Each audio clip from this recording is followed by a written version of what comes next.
All right, today we are diving deep into a true classic, Hermann Hesse's Siddhartha.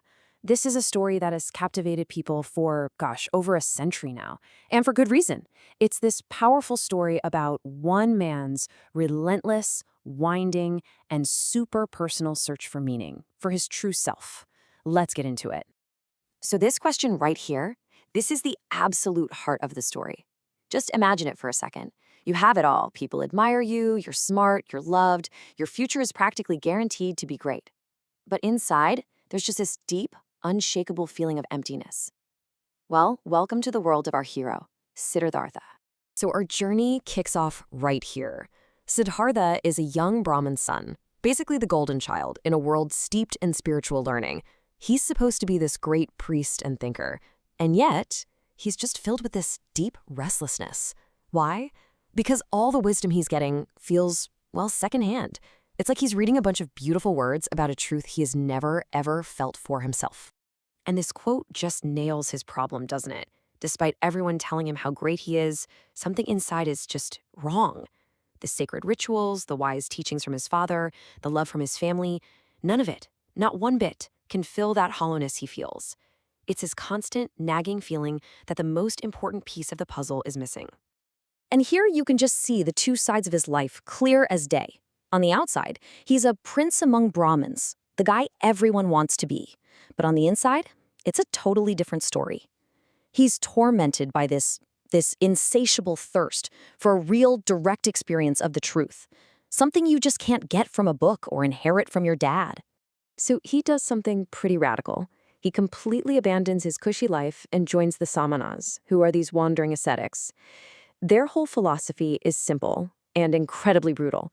To find real enlightenment, you have to systematically destroy yourself.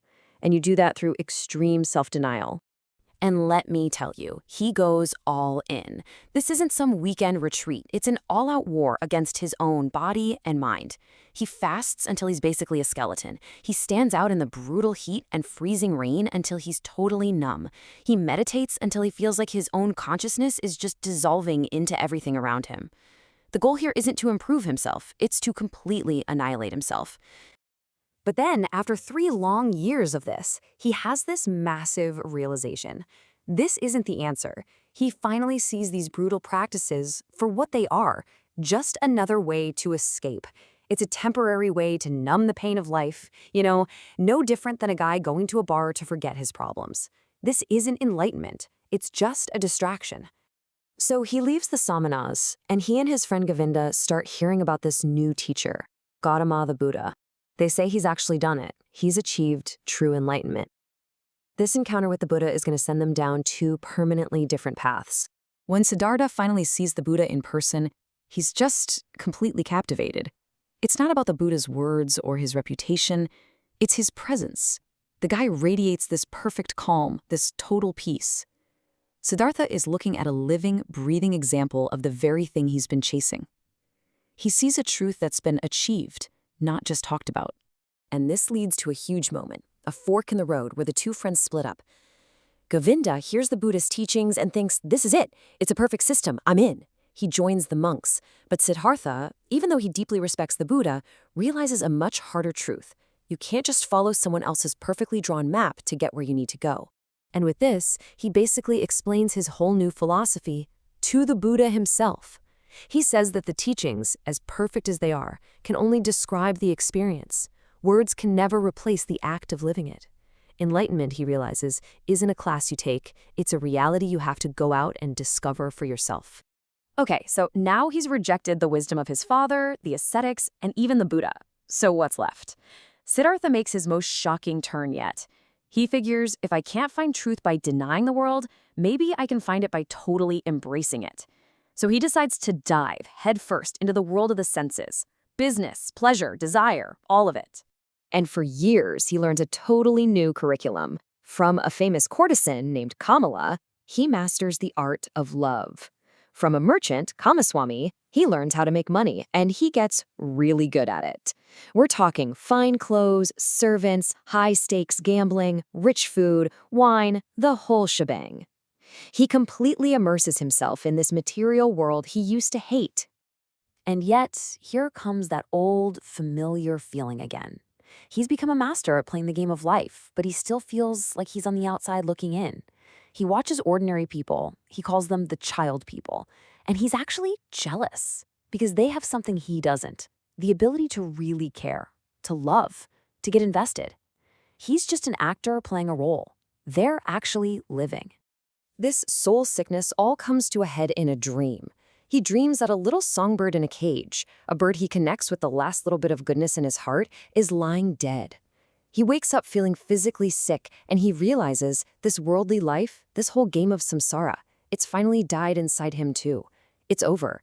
He gets up, walks away from all of it, and doesn't even look back. And walking away leads Siddhartha to his absolute lowest point. He just wanders until he gets to a river feeling completely and utterly defeated. And it's right here, in the deepest pit of his despair, that the climax of his entire journey, his ultimate rebirth, is finally going to happen. He is spiritually bankrupt. The years of pleasure have left him feeling hollowed out, disgusted with himself. He's convinced his entire journey has been a total waste of time, and he sees only one way out, to just let the river's current pull him under and wash him away for good. But just as he's leaning over the water, ready to let it all go, a sound comes up from the deepest part of his soul. It's the sacred sound Om, the sound of the universe. And in that one single moment, it's like a switch flips. The sound just awakens his spirit.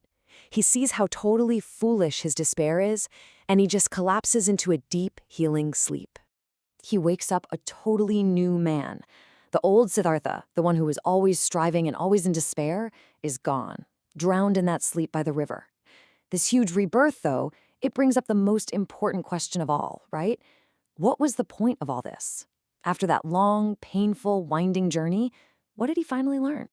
And what he realizes is this: every single step was necessary. The purity, the pain, the pleasure, the rock-bottom despair, he needed all of it.